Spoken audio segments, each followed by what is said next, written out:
Let's go. নমস্কার বন্ধুরা, welcome to আরকে sports. আশা করি তোমরা সবাই সুস্থ ও ভালো আছো। বেশ কিছু গুরুত্বপূর্ণ আপডেট আজকে এই ভিডিওতে শেয়ার করার আছে, তাই একটু স্কিপ না করে ভিডিওটা শেষ অবধি দেখতে থাকো এবং এই চ্যানেলে প্রথমবার এসে থাকলে চ্যানেলটিকে সাবস্ক্রাইব করে রেখো। প্রথমেই যে খবরটা শেয়ার করব, ইন্দোনেশিয়ার টপ টায়ার লিগে প্রমোট হওয়া একটা ক্লাবে কিন্তু সই করে নিল অ্যালেক্সিস নুয়েল গোমেজ। যে অ্যালেক্সিস নুয়েল গোমেজ লাস্ট সিজনে খেলেছে কিন্তু মোহামেডান এসসি দলের জার্সি গায়ে। মোহামেডান এসসি দলের জার্সি গায়ে কিন্তু তার দুরন্ত পারফরমেন্স ছিল, আমরা দেখেছি আই লিগ এবং আইএসএলেও।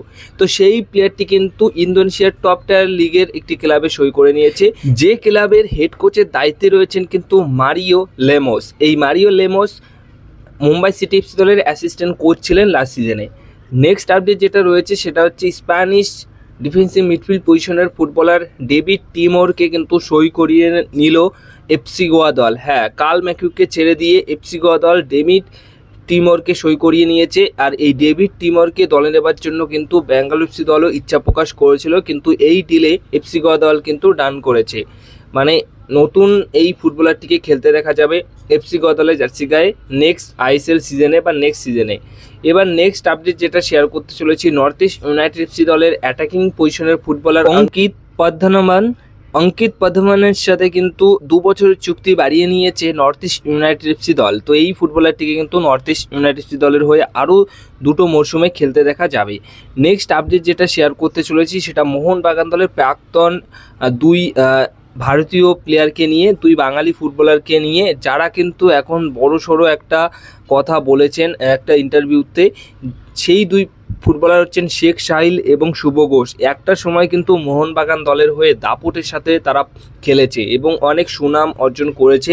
তো তারা ভালো খেলেছে, কিন্তু তারা কিন্তু নিজেরাই মোহনবাগান দল ছেড়ে অন্যান্য দলে চলে গেছিলো এবং সেই ডিসিশনটা নেওয়াই কিন্তু তাদের জন্য একটা ভুল সিদ্ধান্ত হয়ে গেছে, এটা কিন্তু এখন মনে করছে। তারা এটা বলছে যে মোহনবাগান দল ছাড়াই আমাদের জীবনে ফুটবল লাইফটা পুরোপুরি ডাউনফলে চলে গেছে।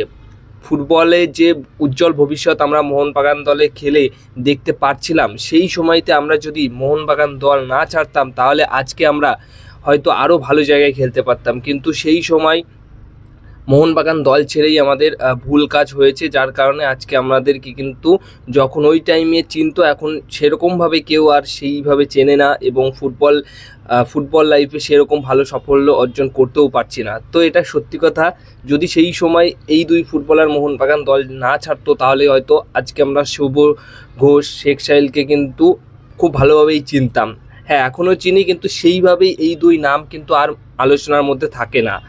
তো মোহনবাগান দল ছাড়ার যে ভুলটা সে করেছে সেটা কিন্তু তারা বুঝতে পারছে। তো সেই মতো কিয়ার নাসিরও কিন্তু মোহনবাগান দল ছেড়ে চেন্নাই এফসি দলে গেছিলো, সেখানে ভালো গেম টাইম পাবে বলে, কিন্তু সেখান থেকে আবার ফিরে এসছে। তো মোহনবাগান দল মানে দলের হয়ে যারা ভালো খেলে তাদেরকে ঠিক সময় মতো সুযোগ দেয়, তাই বলে তোমরা যদি দল ছাড়ো সেটাই তোমাদের ভুল।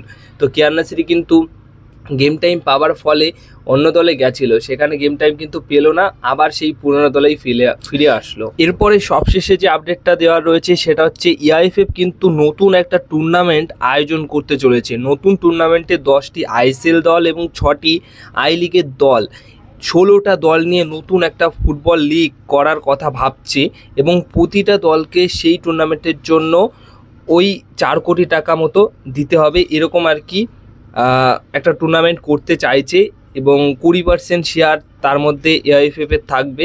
তো নতুন একটা লিগ করার কিন্তু চিন্তাভাবনা করছে এই মুহূর্তে ইআইএফএফ, যেটা 10টি আইএসএল ক্লাব এবং 6টি আই লিগ ক্লাব নিয়ে করতে চলেছে 16টা দলের।